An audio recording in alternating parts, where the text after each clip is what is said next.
And we're going to go to number 4. Is that right?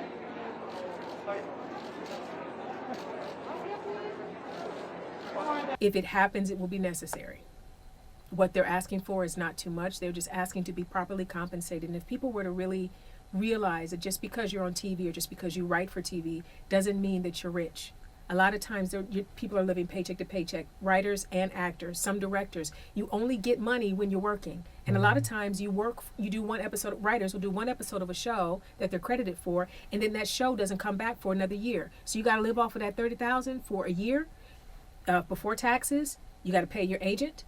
Like they're not thinking about how much money is even coming out of that 30. And if you're a writer's team, you're splitting the 30 into 15, taxes and agent is still coming out of that. So how long can you live off of 15,000? Right? Residuals are gone. So they need, if whatever they're asking for, give it to them. And if they have to strike to get it, then they're going to have to strike to get it. It's very hard to prepare in any way other than, to say that, the writers are the best friends that we have as actors. And I stand with the writers if they need, like whatever it is that they need. I support writers, and so I hope there is no strike. Obviously, you never want there to be a strike, and we'll see what happens. But personally, I'll be ready for it, whatever it is.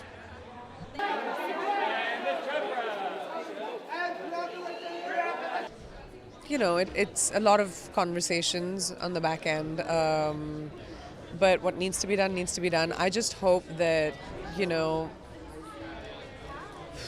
that it doesn't affect people in a dire way. I just hope that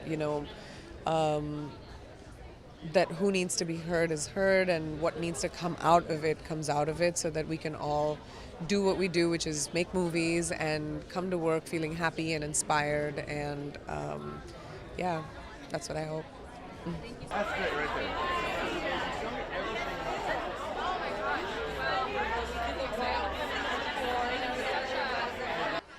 I mean, we are a union, and that is the most important thing. I believe very strongly in our union, and I think that our solidarity is the most powerful tool that we have, and that really takes precedence over everything else, because whether or not your show moves forward ultimately won't matter if we as a union aren't standing strong and getting what we need. Well, look, we're members of 5 or 6 different unions and guilds, and we believe strongly in the power of collective action. Hopefully the studios can find a way to, make the writers feel like their work is reflected in a fair way. That's all we're rooting for. That's the thing. We hope there's a resolution that both sides are relatively happy with, because we know, what could come of a strike. Yeah, we've been there. Well, I'm on the SAG after committee, so I can't really talk about that at all, because we're next, right after the directors. I think it's going to be an interesting season this year for all of us, because we're all coming in to negotiate, and we all have, things to look forward to. Fingers are crossed. Thank you